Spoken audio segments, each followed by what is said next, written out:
అసలు రామాయణం ఎందుకు జరిగింది?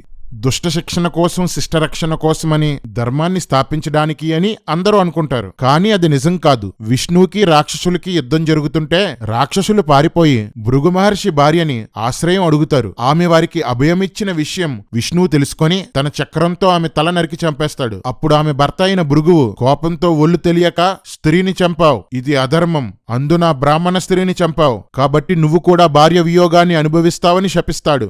ఇది విష్ణువు మొదటి శాపం. శివుడు ఒకరిపై అనవసరంగా కోప్పడినప్పుడు అతని మూడవ కన్ను అగ్ని నుండి జలంధరుడు అనే రాక్షసుడు పుడతాడు. దేవుడి నుండి రాక్షసుడు పుట్టాడట. ఏమి విచిత్ర కాశీ మజిలీ కథలరాం ఇవి. జలంధరుని భార్య మహా తపస్వి, పతివ్రత అయిన బృంద.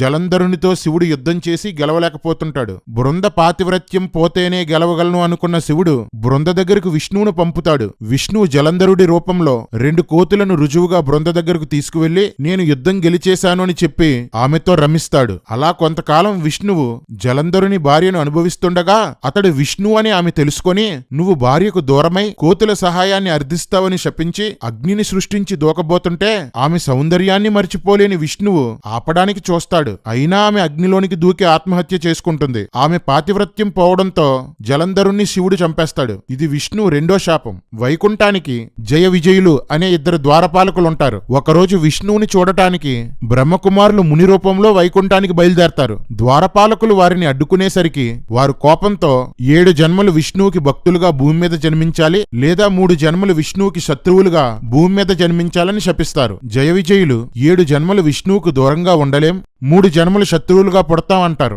అందుకే కృతాయుగంలో హిరణ్యాక్షుడు, హిరణ్యకశిపులుగాను, త్రేతాయుగంలో రావణుడు, కుంభకర్ణుడుగాను, ద్వాపర యుగంలో శిశుపాలుడు, దంతవక్త్రుడిగా జన్మించి వివిధ విష్ణు అవతారాలతో చంపబడ్డారు. ఇంతకీ రామాయణం ధర్మ సంస్థాపన కాదు, దుష్ట శిక్షణ కాదు. శపించబడ్డ విష్ణువు ద్వారపాలకులు తమ శాపాలను అనుభవించడానికి ఎత్తిన జన్మలు. సింపుల్ గా చెప్పాలంటే విష్ణు భార్యని విష్ణువు ద్వారపాలకుడు ఎత్తుకుపోవడమే రామాయణం. విష్ణువు చేసిన వ్యభిచార పనులు, హత్యల ఫలితమే రామాయణం. బ్రహ్మ కొడుకులు శపించిన శాప ఫలితమే 3 యుగాల్లోనూ రాక్షసుల విధ్వంసం, అనేక మంది అమాయకుల మరణం. ఇందులో దేవుళ్ళు ఓడబొడిచింది, అవతార పురుషులు వెలగబెట్టింది ఏమీ లేదు.